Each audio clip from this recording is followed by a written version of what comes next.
आनंदे दत्तात्रे देवदेव श्री सर्वज्ञ दासोपंत स्वामी महाराज की जय।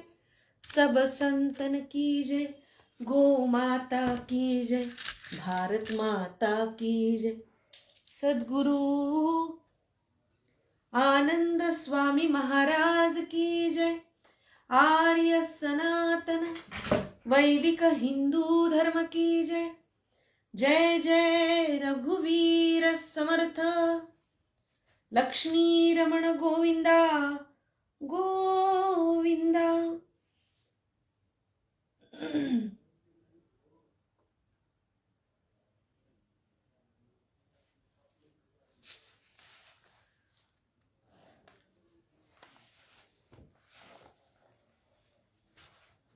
सोपं करून पंचीकरण सांगण्याची दासोपंतांची हातोटी जी आहे ती एकूणच गीतार्णवामध्ये, ग्रंथराजामध्ये, गीतार्थबोध चंद्रिकेमध्ये दिसतेच. पण मला प्रकर्षानं जाणवतं ते हे की पदार्णवामधल्या पदांच्या मधून फार सोपं करून दासोपंत आपल्याला पायवाट दाखवतात. तर ही कशी आहे? फार क्लिष्टाच्या मागे लागू नये, सामान्य भक्ताला झेपेल, काय झेपेल याचा विचार दासोपंतांनी प्रत्येक पदामध्ये ठाई ठाई केलेला दिसतो. ब्रह्मज्ञान म्हणजे काहीतरी गूढ आहे, फार मोठं काहीतरी आहे, आपल्याला ते झेपणार नाही, ही सामान्यांची मानसिक बैठक ते ओळखून येत. आणि मग ते असं म्हणतात की तुला हे समजत नाही का, तू ह्याच्या वाटी जाऊ नको, तुला हे कळत नाही, तू त्याच्या वाटी जाऊ नको. तू ज्या ज्या ठिकाणी म्हणून वाद आहेत, क्लिष्टता आहे, त्या त्या ठिकाणी तुझी बुद्धी, तुझं मन नेऊच नको.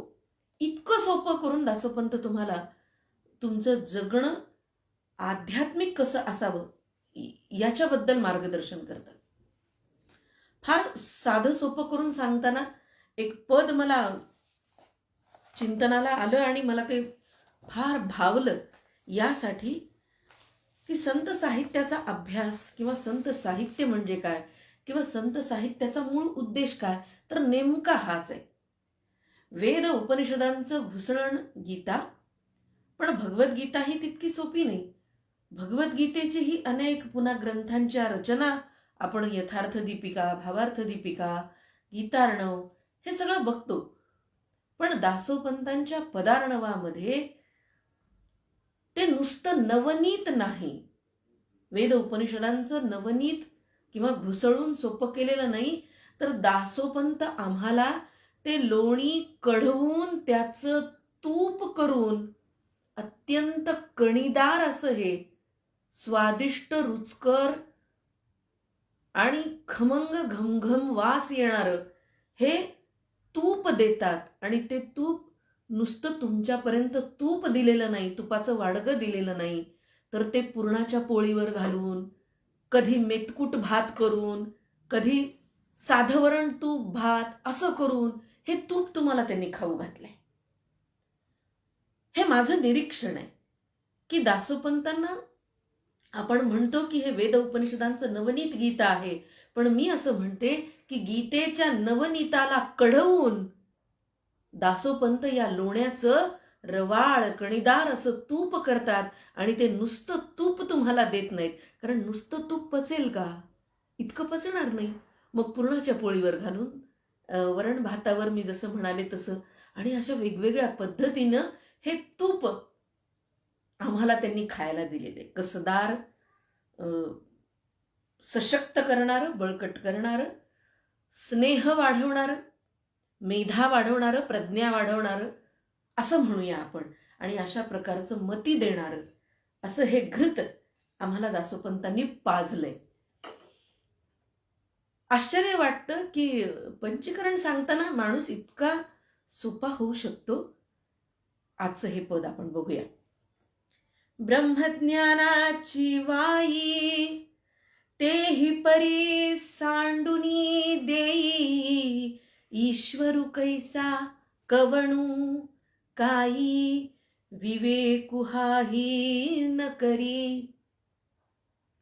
आधी जाण पा आपणा अवघी सांडुनी कल्पना. अभिवंदुनी श्री गुरुचरणा मग त्या खुणा पावसी. भेदू सत्य की अभेदू ऐसा न करी वृथा वादू.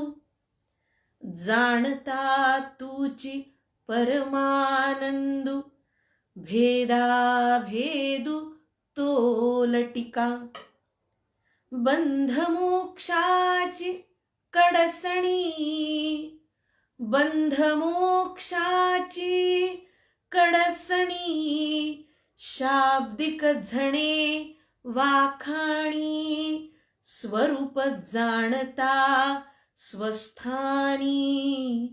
मग ते दोन्ही माईक प्रपंच ज्ञान ही परी. जाणूनी आपणा मग करी असत्य भान दिगंबरी. निराकारी लटिके निराकारी लटिके. ब्रह्म म्हणजे काय याचं एक सोपं विवरण त्यांनी केलंय. ब्रह्मज्ञानाची वाई तेही परी सांडुनी देई. ब्रह्मज्ञानाची वाई तेही परी सांडुनी देई. ब्रह्मज्ञानाची वाई म्हणजे वाट, रस्ता, मार्ग, पंथ, पथ.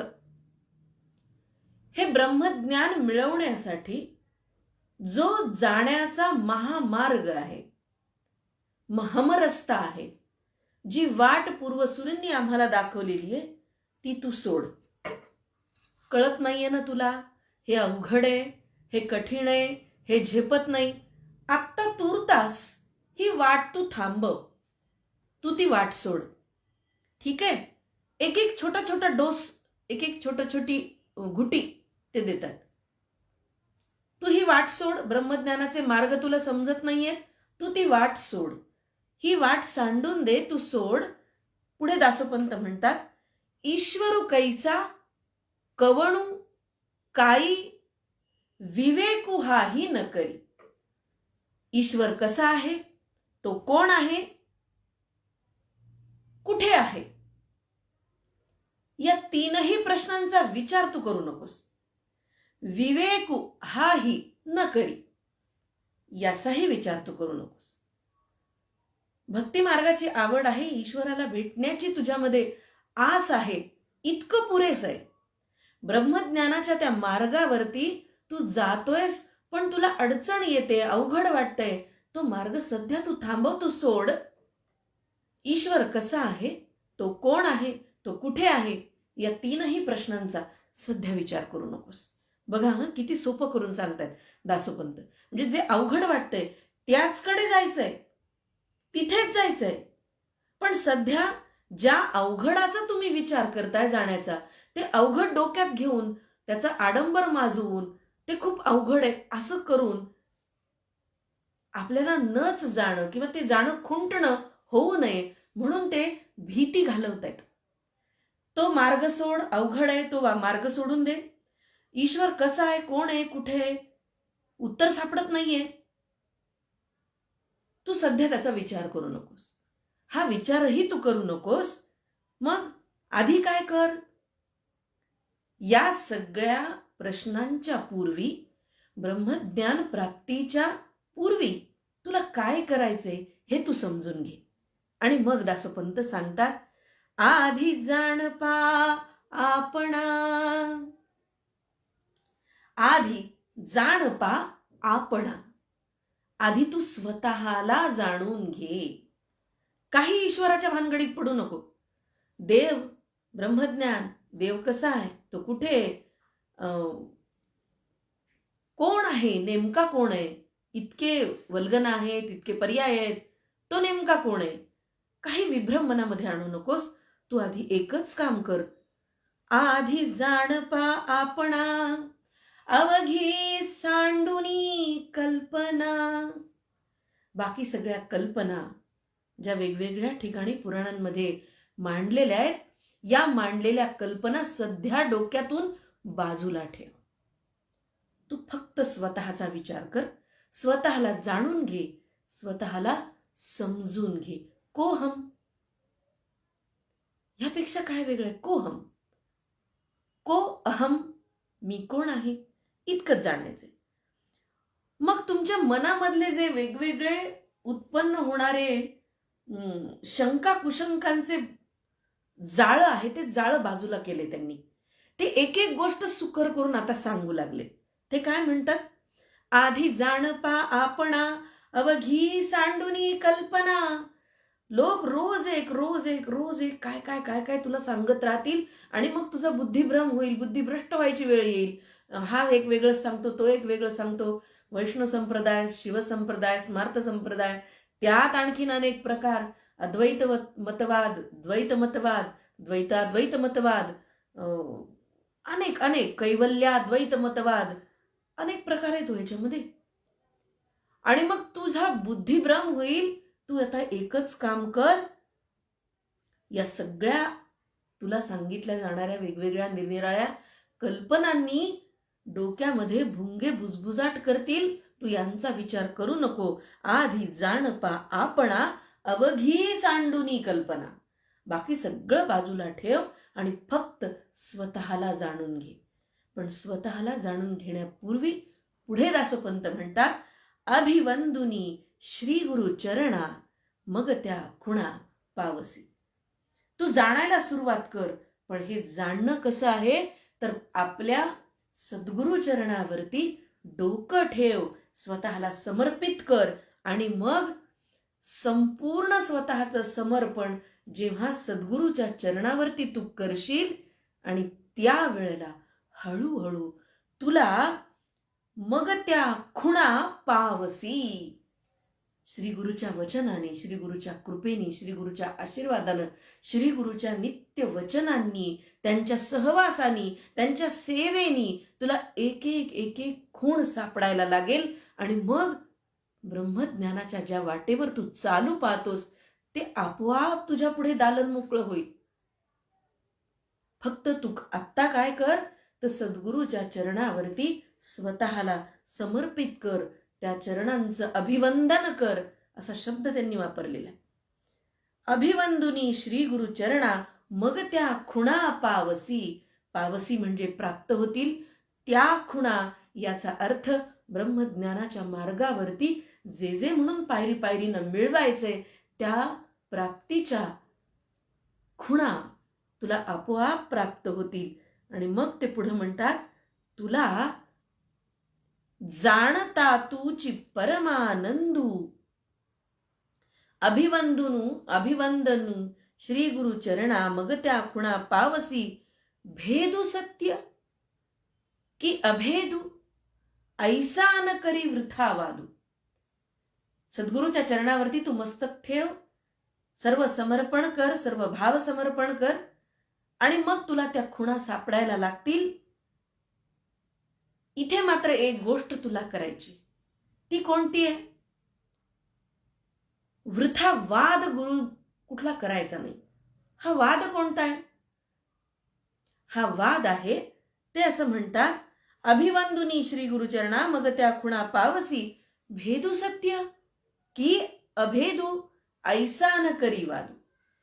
जीव आणि शिव हे वेगळे आहेत का? जीव आणि शिव एकच आहेत का? या दोघांच्या मध्ये भेद आहे हे खरं का ते दोन वेगळे आहेत हे खरं? म्हणजे स्पष्ट त्यांना असं म्हणायचंय की द्वैत आणि अद्वैत या दोन हे दोन मूळ मत आहेत किंवा हे दोन मूळ विचार आहेत.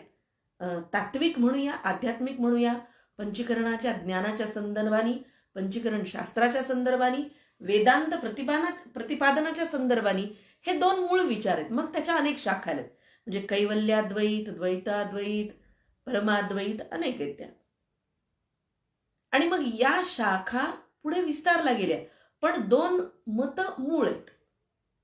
एक अद्वैत मत आणि एक द्वैत मत. एका मतामध्ये असं म्हटलंय, सोहम. एक मत सांगतं सोहम म्हणजे काय, की मी त्या आणि तो एकच आहे. सो अहम. सो म्हणजे तो, परमेश्वर आणि मी एकच आहोत, हे अद्वैत मत सांगतं. दुसरं मत काय सांगतं, दासोहम. मी त्याचा दास आहे. म्हणजे स्पष्टपणे तो आणि मी वेगळे. अद्वैत मत असं सांगतं की तो आणि मी एकच आहोत. द्वैत मत असं सांगतं की तो आणि मी वेगळे आहोत, मी त्याचा दास आहे. आणि म्हणून या मतांचा पुरस्कार करणारे त्या काळामध्ये आजही आहेत, त्याच काळात नाही, आजही तेच आपण चित्र बघतो.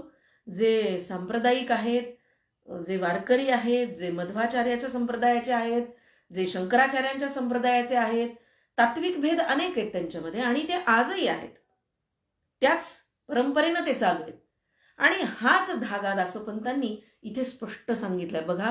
म्हणजे आजही परंपरावादी सांप्रदायिक लोक आपल्या मताला चिकटू नयेत, पण दासोपंत हे मतभेद, मतानुवाद, मतमतांतर यांचा समन्वय घडवण्याचा प्रयत्न करतायत. आणि ते काय घडवतायत, तर तो भक्त घडवायचं काम करतायत. संप्रदाय जोपासना नव्हे, संप्रदायाचं मत, त्याची पुष्टी, त्याचा अहंकार, तोच मार्ग असला पाहिजे, अजिबात नाही. आणि म्हणून मला या ठिकाणी दासोपंत हरिहर समन्वयाचं अत्यंत आदर्श, थोर, महान असं प्रतीक आहेत, असं मला राहून राहून वाटतं. मी ते अनेकदा प्रतिपादित केले की दासोपंत हरी आणि हर या दोघांचा समन्वय साधणारा संप्रदाय करू पाहतात. आणि म्हणून शैव आणि वैष्णव यांच्यातला वाद, भेद नष्ट करून या सगळ्यांनी एकत्र यावं, हा विचार त्यांनी एका ओळीत सांगतात. ते असं म्हणतात, भेदू सत्य की अभेदू ऐसा न करी वृथा वादू. हा वाद मूर्खपणाचा आहे, वृथा आहे, व्यर्थ आहे. तो आणि मी एकच आहोत की तो आणि मी वेगळा आहेत, हा वादच मुळात व्यर्थ आहे. हा वाद तू घालू नकोस, या वादात तू पडू नकोस, या वादापासून तू दूर राहा. आणि हा वाद मात्र ऐसा न करी वृथा वादू, हा मूर्खपणाचा व्यर्थ वाद आहे. म्हणून द्वैत की अद्वैत या वादामध्ये तू पडू नकोस. बघा, भक्ताची प्राथमिक मनोभूमिका कोणत्या पद्धतीने तयार होते, भक्त कसा असला पाहिजे. भक्तानं आपली आध्यात्मिक मार्गक्रमणा करण्यासाठी आपली मनोभूमी तयार व्हावी, यासाठी कुणाचा उपदेश घ्यावा, तर दासोपंतांचा. कुठल्याही मताचा पुरस्कार सध्या ते करत नाहीयेत आणि पुढेही त्यांनी केलेला नाहीये. ते काय म्हणतायत की तू स्वतःला ओळख, द्वैत अद्वैत याच्या भानगडीत तू पडू नको, व्यर्थ वाद आहे, या वादात तू जाऊ नको. आणि मग जाणता तूच परमानंदू, भेदा भेदू तो लटिका. ते असं म्हणतात की भेदू सत्य की अभेदू ऐसा न करी वृथा वादू, जाणता तूच परमानंदू, भेदा भेदू तो लटिका. ज्या क्षणी तू हे जाणू लागशील, द्वैत आणि अद्वैत या दोन्ही गोष्टी तुला कळतील, द्वैत कुठे आहे आणि अद्वैत कुठे आहे हे ज्या क्षणी तुला कळेल, त्या क्षणी तुझा जो मनाला वाटणारा, तुला होणारा जो परमानंद आहे, तो तुला जाणवेल. आणि या परमानंदाची अनुभूती झाली, तुला त्याची अनुभूती आली की मग तुझ्या लक्षात येईल, भेदा भेदू तो लटिका. अरे हा भेदाभेद हा खोटा आहे, हा मूर्खपणा आहे, हा वादच मुळात मूर्ख आहे, हा व्यर्थ आहे, हे तुलाच लक्षात येईल. कोणी सांगण्याची गरजच पडणार नाही. कोणतं शास्त्र, साही शास्त्र, वेद, उपनिषद यांची गरजच नाहीये तिथं. इथे शास्त्र काय आहे, तर फक्त अनुभूती. आणि जेव्हा तू स्वतःला ओळखायला सुरुवात करशील, द्वैत अद्वैत या भेदांच्या पलीकडे जाऊन तू जेव्हा श्री गुरुच्या चरणावरती नम्र होशील आणि हा वाद न करता तुला जेव्हा जाणवेल, तुला परमानंद होईल, अनुभूती येईल आणि त्या अनुभूतीच्या क्षणी तुला असं जाणवेल की हा भेदाभेद लटिका आहे, खोटा आहे, व्यर्थ आहे, मूर्खपणाचा आहे. आपलं आपण जाणून घ्यायचंय. का देवाला मध्ये आणताय? तो कोण, कुठला, कसा आहे, कसा दिसतो, आत्ता याचा विचार करायचा नाही. तू आत्ता ह्याचा विचार करू नको असं म्हणून दासोपंत बाळाला बोटाला धरून चालायला शिकवावं, त्या पद्धतीनं या मार्गावरती चालण्याला आरंभ करू लागल्या भक्ताला बोटाला धरून नेऊ लागलेत. आता पुढे ते काय म्हणतात बघ. बंध मोक्षाची कडसणी, शाब्दिक झणे वाखाणी.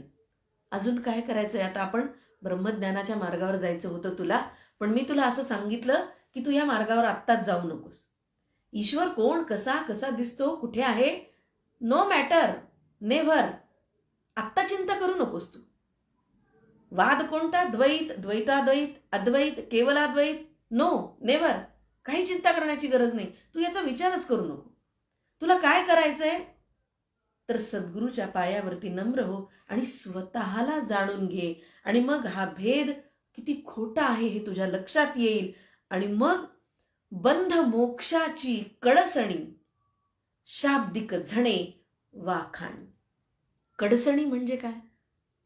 उखळामध्ये साळी घालून आजी म्हणायची, साळी कडसून घे थोड्या. उखळामध्ये कुटणं एक अर्थ आहे बरं का ह्याचा. अनेक अर्थ आहेत शब्दकोशामध्ये, पण 2-3 अर्थ लागू पडतात, दोन्ही तिन्ही. कडसणी म्हणजे कुटणं, सडणं. सडणं हा मूळ शब्द आहे कडसणीला. साळी कडसून घ्यायच्या, उखळामध्ये त्या टाकायच्या, त्याला कडसणी असं म्हणतात. दुसरा अर्थ आहे कडसणी म्हणजे भेद, फरक, बंध आणि मोक्ष यांच्यातला भेद. बंध आणि मोक्ष यांना उखळात कुटणे, सडणे अशा अर्थाने ते असं म्हणतात. बंध मोक्षाची कडसणी, शाब्दिक झणे वाखाणी. मला इथे ना कडसणी हा शब्द सडण्यासाठी जास्त योग्य वाटतो. ते असं म्हणतात, बंध मोक्षाची चर्चा करणे. बंध आणि मोक्ष, बंधन आणि मोक्ष या दोन पारिभाषिक वेदांती शब्दांवरती चर्चा करणे, परिसंवाद करणे म्हणजे कसं वाटतंय? उखळात घालून सडण्यासारखं आहे. किती सुंदर कल्पना आहे बघा. काय उपयोग आहे त्याचा? बंध मोक्षाची कडसणी, शाब्दिक झणे वाखाणी. म्हणजे बंध मोक्ष याच्यावरती चर्चा करणं म्हणजे उखळामध्ये ते शब्द सडणं. शाब्दिक झणे वाखाणी, अत्यंत चकमक शब्दांची चर्चा रंगणं, ज्याला आपण वादविवाद म्हणतो, तो वादविवाद आहे म्हणे कडसणी. शब्दांच्या मुसळानं बंध मोक्ष कुटण्यासारखं आहे ते. त्याच्यावरती चर्चा करणं म्हणजे सामान्य भक्ताला किती सोपं आहे मला सांगा हे समजायला. बंध मोक्षाची कडसणी, शाब्दिक झणे वाखाणी. उखळामध्ये हे बंध आणि मोक्षाची चर्चा शब्द घालून कुटण्यासारखे म्हणाले. बंध आणि मोक्ष समजून घेणं किंवा त्याच्यावरती चर्चा करणं. स्वरूप जाणता स्वस्थानी, मगते दोन्ही माईक. स्वरूप जाणता स्वस्थानी, स्वरूप जाणता स्वस्थानी, मगते दोन्ही माईक. हे बंध आणि मोक्ष कसे आहेत म्हणाले? उखळामध्ये सडण्यासारखं काम आहे याच्यावरती चर्चा करणं म्हणजे. पण ज्या क्षणी तू तुझं स्वतःचं स्वरूप ओळखशील. आता हे स्वरूप कशाचं आहे? हा स्वरूप शब्द स्वस्वरूपासाठी तर आहेच, पण एखाद्या माणसाला, एखाद्या व्यक्तीचं, वस्तूचं, घटनेचं खरं रूप जर जाणून घ्यायचं असेल तर त्याला अनेक बाजूनी समजून घ्यावं लागतं. आपल्याला दिसणारी डोळ्यांना, ज्याला आपण इंजिनिअरिंगच्या भाषेमध्ये फ्रंट व्ह्यू म्हणूया, समोरून दिसतं तेवढीच ती वस्तू नसते. त्याचा फ्रंट व्ह्यू, त्याचा टॉप व्ह्यू, त्याचा साईड व्ह्यू, म्हणजे सगळ्या सर्वांगानं ती वस्तू बघितली पाहिजे. हत्ती आणि आंधळ्यांची गोष्ट आपल्याला माहिती आहे, अगदी त्याच पद्धतीने. आणि एकच एक बाजू आपल्याला दिसणारी ती सत्य असते असं मुळीच नसतं. आणि म्हणून या गोष्टीला बरं का मला आठवलं, जैन दर्शनांच्या मध्ये स्याद्वाद असं म्हटलेलं आहे. अत्यंत उत्कृष्ट तत्व आहे जैन तत्वज्ञानातलं. त्याला अनेकांतवाद असं सुद्धा म्हटलंय त्यांनी. स्याद्वादी असं म्हणतात त्यांना. म्हणजे वस्तूमध्ये असंख्य गुणावगुण असतात आणि ज्याला ते गुण अनुभवाला येतात तो त्या गुणांच्या आधाराने ती वस्तू जाणतो. ज्याला, म्हणजे याचा अर्थ त्याला केवळ व्यक्तिसापेक्ष ज्ञान प्राप्त होत असतं. असंख्य गुणावगुणांच्या सकट जाणायचं जर झालं एखाद्या वस्तूला, तर त्या वस्तूला 7 विविध आयामांमधून बघायला हवं. ते 7 आयाम विभिन्न परिस्थितीतून वस्तूच्या गुणावगुणांचं ज्ञान आपल्याला करून देतात. अगदी सोप्या भाषेत सांगायचं झालं तर कित्येकदा असा अनुभव येतो की आपण एखाद्या व्यक्तीला जसं समजत असतो त्याच्या अगदी विरुद्ध असं मत आपल्याला ऐकायला किंवा अनुभवायला मिळतं अनेकदा. सार्वजनिक जीवनातल्या प्रसिद्ध व्यक्तींच्या बद्दल आपण अनेक कथा, दंतकथा ऐकत असतो आणि ज्यामध्ये एकात ती व्यक्ती नायक असते आणि दुसऱ्यामध्ये अनेकदा ती खलनायक दिसते. वर्षानुवर्ष एखाद्याच्या संगतीमध्ये राहून सुद्धा ती व्यक्ती नक्की कशी आहे हे सांगणं किती कठीण असतं, तुम्हाला आम्हाला सगळ्यांना माहिती आहे. आणि हाच तो अनेकांतवाद किंवा स्याद्वाद असं म्हटलंय त्यांनी. संपूर्ण गुणावगुणांसकट एखादी व्यक्ती जाणणं जर इतकं कठीण असेल तर मग प्रत्यक्ष गुणातीत जो परमेश्वर आहे त्याचं स्वरूप जाणणं किती कठीण आहे. गीता सांगायला श्रीकृष्णानं 18 अध्याय कशाला घेतले या प्रश्नाचं खरं म्हणजे हे उत्तर आहे. श्रीकृष्ण जसं सांगत जातो तसतसं अर्जुनाला ज्ञानाचे वेगवेगळे आयाम दिसायला लागतात आणि म्हणून स्वरूप जाणणं या 2 शब्दांच्या मध्ये फार मोठं दालन आहे. नुसतं स्वरूप जाणणं म्हणजे फक्त माणूस ओळखणं, आणि मी सांगितल्याप्रमाणे अनेक ठिकाणाहून अनेक प्रकारांनी त्या माणसाला, त्या व्यक्तीला जाणावं लागतं. अहो इतरांचंच काय, आपलं स्वतःचं स्वरूप सुद्धा आपल्याला जाणता येत नाही. आपण कोणत्या प्रसंगी कसे वागू याचं नियंत्रण आपल्यापाशी आहे का? गोष्टी अनेक ठरवतो आपण, संतापायचं नाही, राग करायचा नाही, हे इथे बोलायचं नाही, इथे मौन धारण करायचं, किंवा इथे बोललं पाहिजे, आपण बोलायला उभं राहावं. पण अशा अनेक प्रसंगांमधून तुम्हा आम्हाला सर्वांना अनुभव आहे, अहो मी असं ठरवलं होतं पण माझ्या तोंडून शब्दच बाहेर पडले नाही. किंवा अनेकदा असं होतं की मला हे बोलायचं नव्हतं पण मी बोलून गेले. म्हणजेच आपण आपल्यालाच जाणू शकत नाही. जर आपण आपलं स्वरूप जाणू शकत नाही तर त्याचं स्वरूप कधी जाणणार? आणि म्हणून स्वस्वरूपाची जाणणी ही इतकी सोपी नाही. जे पुरुष अधिभूत, अधिदैव आणि अधियज्ञ यांच्यासह म्हणजे सर्वांच्या आत्मरूप अशा मला अंतःकाळी जाणतात, ते युक्त चित्ताचे पुरुष मला जाणतात आणि मग मला येऊन मिळतात असं भगवान श्रीकृष्ण म्हणाले. साधिभूताधिदैवं मा साधियज्ञञ्च ये विदुः प्रयाण काले पिचमान्ते विदुर्युक्त चेतसः. भगवान म्हणतात अक्षर ब्रह्मयोग आहे, त्याच्यामध्ये आत्मनमधील त्यांचा स्वरूपाचा साक्षात्कार ते कसा घडवतो सांगतात भगवद्गीतेमध्ये, ज्याला आपण 17व्या अध्यायामध्ये विज्ञान सुद्धा म्हटलेले अनेक ठिकाणी.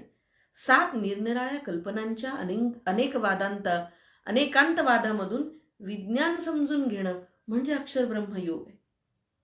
अर्जुनाला जेव्हा साहजिक प्रश्न पडतो तेव्हा आधिभूत, आधिदैव आणि आधियज्ञ म्हणजे काय आणि अंतकाळी जाणणं म्हणजे काय, तर अक्षर ब्रह्म योगाला याच प्रश्नापासून सुरुवात होते आणि अर्जुन एक एक प्रश्न विचारायला लागतो. दासोपंत अनेक ठिकाणी अंतकाळीचा सोयरा, अंतकाळीचा विसावा, अंतकाळीची विश्रांती हे शब्द का वापरतात, तर अर्जुनाचे प्रश्न आणि अंतकाळीचा विसावा, अंतकाळी जाणणं याचा अर्थ उलगडायला लागतो. आणि म्हणून अर्जुनाचे जे 7 प्रश्न आहेत, किं तद ब्रह्म किं अध्यात्मम किं कर्म पुरुषोत्तम अधिभूतंच किं प्रोक्तम अधिदैवम किमुच्यते अधियज्ञः कथं कोत्र देहेऽस्मिन् मधुसूदन प्रयाण काले च कथं ज्ञेयोऽसि नियतात्मभिः. आणि तू ज्या संकल्पना वापरल्यास त्याचे अर्थ सांग. ते ब्रह्म, ते अध्यात्म, ते कर्म, आधिभूत, आधिदैव कुणाला म्हणायचं, अर्जुन विचारतो. आधियज्ञ म्हणजे काय, तो कुठे असतो, अंतकाळी चित्त स्थिर असणाऱ्या व्यक्तीनं काय जाणायचंय. 7 प्रश्न झाले. आंधळ्यांची संख्या सुद्धा हत्ती ओळखण्यासाठी तुम्हाला माहिती आहे 7च होती. बघा प्रत्येक गोष्टीच्या मागे आमच्याकडे सांकेतिक संकल्पना पुराणांमधल्या सुद्धा आहेत आणि हे 7 आंधळे म्हणजे धर्माला जाणणारे किंवा या सगळ्या गोष्टी जाणणारे हे 7 प्रश्न आहेत अर्जुनाचे. अनेकांतवादामधले आयाम किती, तेही 7, अर्थात ते जैनवाद आहेत. धर्म, भूगोल किंवा नाव बदललं तरी काय झालं, तत्वज्ञानाचे विचार हे अंतिमतः एकाच सत्याच्या दिशेनं जातात याचं हे उत्तम उदाहरण आहे.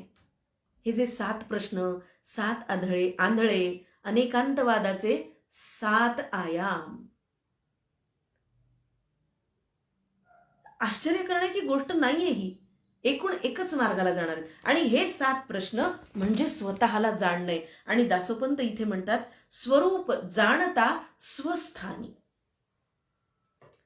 मग ते दोन्ही माईक. ज्या क्षणी तू या अशा 7 प्रश्नांच्या 7 अर्जुन प्रश्नांची उत्तर ऐकशील आणि तुला कळेल की आपण कोण आहोत. स्वस्थानी, स्वरूप, स्वतःचं रूप, स्वस्थानी, स्वतःच्या जागी तू जाण आणि मग तुला असं लक्षात येईल. मग ते दोन्ही माईक, दोन्ही कोण, तर ते बंधमोक्ष ज्यांची वर आपण चर्चा केली. बंध आणि मोक्ष हे लटके आहेत, खोटे आहेत, माईक आहेत, मायावी आहेत. ते मायावी म्हणजे भासमान. धाडसानी म्हणतायत दासोपंत. खरं म्हणजे बंध आणि मोक्षासाठी तर हा सगळा खेळ मांडलाय वेदांताचा. आणि इथे दासोपंत त्याला खोटं ठरवायला निघालेत. ते म्हणतात बंध मोक्ष हे माईक आहेत, आभासी आहेत, फेसबुक इन्स्टा सारखे, खरं काहीच नाहीये. पण खरे परिणाम तर देतो. आपण बोलू शकतो, भेटू शकतो, मी तुमच्यापर्यंत पोहोचू शकते. मग भासमान कसं. याच पद्धतीनं दासोपंत म्हणतात बंध आणि मोक्ष हे माईक आहेत, मायावी आहेत, भासमान आहेत. आणि हे तुला केव्हा कळेल, स्वस्वरूप जाणता स्वस्थानी. प्रपंच ज्ञान ही परी जाणोनी आपणा मग करी. प्रपंच ज्ञान ही परी जाणोनी आपणा ही मग करी. प्रपंच ज्ञानाची जाणीव तू करून घे. म्हणजे काय, एकूण काय, प्रपंच करताना प्रत्येक गोष्ट मी करतो, माझ्या हातून घडते, मी दानधर्म करतो, मी यज्ञ करतो, मी पूजा करतो, मी काढून टाकायचा. या प्रपंचामध्ये प्रत्येक गोष्ट करताना कर्ता काढून टाकायचा आहे. व्याकरणाच्या दृष्टीनं बघितलं तर कर्ता काढून टाकायचं आणि कर्म ठेवायचं, इतकंच करायचंय. कर्ता काढून टाकायचा आणि मग जाणोनी आपणा मग करी. कर्ता काढून टाक, कर्म कर, पण ते जाण की तो तू करत नाहीस, करता दुसरा कोणीतरी, जो ज्येष्ठ श्रेष्ठ तुझ्याकडून करवून घेतोय. पण प्रपंचाचं भान मात्र सोडायचं नाही. प्रपंचाचं ज्ञानही करायचंय, समजून घ्यायचंय. प्रपंच करायचाय, प्रपंच सोडायचा नाहीये. प्रपंच ज्ञान ही परी. प्रपंचाचं ज्ञान असलं पाहिजे, व्यवहार नेटका केला पाहिजे. आपली कुठलीही भूमिका या रंगमंचावरती उणी असता कामा नये. पत्नी म्हणून, पती म्हणून, भाऊ म्हणून, मामा मामी, काका काकी, आत्या बाची, जी भूमिका आहे ती सगळ्या भूमिका तुला पूर्णपणे वठवता आल्या पाहिजेत. कारण प्रपंचाचं ज्ञान तू करून घे. पण या सगळ्या भूमिकांना न्याय देत असताना एक गोष्ट जर तू लक्षात ठेवलीस तर जाणून आपणा मग करी. स्वतःला जाण, तू ह्यात नाहीस, करता तू नाहीस, पण कर्म करणं हे माझं कर्तव्य आहे आणि हाच कर्मसन्यास आहे. हेच स्वतःला जाणणं आहे आणि हेच कर्म करणं आहे. पुढे म्हणतात, असत्य भान दिगंबरी निराकारी लटके. असत्य भान दिगंबरी निराकारी लटके. हे सगळं असत्याचं जे काही भान तुला येईल तिथे तुला दिगंबर भेटेल आणि तो दिगंबर निराकार की आकार हे प्रश्न तुझ्या मनामध्ये पुन्हा असणार नाहीत. निराकारी लटिके, असत्य भान दिगंबरी निराकारी लटिके. ते निराकार आहे, ते असत्य आहे, ते भासमान आहे, हे सगळं खोटं आहे. हे सगळं तुला त्या दिगंबराची भेट झाल्यानंतर तुला लक्षात येईल की हे निर्गुण सगुण साकार निराकार निरावयव याला काहीही अर्थ नाही. स्वतःला जाणणं, प्रपंच ज्ञान असून असत्याचं भान असणं ही गोष्ट महत्वाची. आणि दासोपंत या ठिकाणी मोठ्या सुकरपणे सोपेपणानं गीतेचं तत्वज्ञान मी सांगितलं तसं ते जे नवनीत आहे ते नवनीत मस्त कडकडीत कढवून तुमच्या आमच्या पुढ्यातल्या ताटातल्या वरण भातावर, मेतकूट भातावर, पुरणपोळीवर विविध व्यंजनांची नावं घेता येतील त्या सगळ्यांच्यावरती सढळ हातानं दासोपंतांनी हे पदार्णवाचं तूप आमच्या जेवणाच्या पानामध्ये ओतलेलं आहे. आपण त्याचा आस्वाद घेतोच आहोत. उद्या पुन्हा एका नवीन पदासह या ठिकाणी भेटू. आमच्यासारख्या अत्यंत सामान्य बुद्धीच्या भक्ताला हे जास्त मला वाटतं सोपं वाटतं की ब्रह्मज्ञानाची वाई तेही परी सांडूनी देई, विश्वरू कैचा कवणू काई, विवेकू हाही न करी. आणि हेच दासोपंतांनी आजच्या या पदामध्ये सांगितलं की काही विचार करू नको. देव कसा, कुठे, कधी, कोणता, ब्रह्मज्ञान किती अवघड, त्या मार्गावर तू जाऊ नकोस बाळा. तू तो मार्ग सोड. मी आता तुला काय सांगतो ते ऐक आणि स्वस्वरूपाचं ज्ञान भान जाण. यासाठी दासोपंतांनी आपल्यासमोर आरसाच जणू ठेवलाय आणि या आरशातून प्रत्यक्ष प्रतिबिंबानं जणू मूळ व्यक्तीला शिकवावं अशी या पदांची रचना आहे असं मला वाटतं. आज इथेच थांबू. उद्या पुन्हा भेटूया. आनंदे दत्तात्रे देवदेव श्री सर्वज्ञ दासोपंत स्वामी महाराज की जय. सद्गुरु आनंद स्वामी महाराज की जय. आर्य सनातन वैदिक हिंदू धर्म की जय. जय जय रघुवीर समर्थ. लक्ष्मी रमण गोविंदा गोविंदा. धन्यवाद.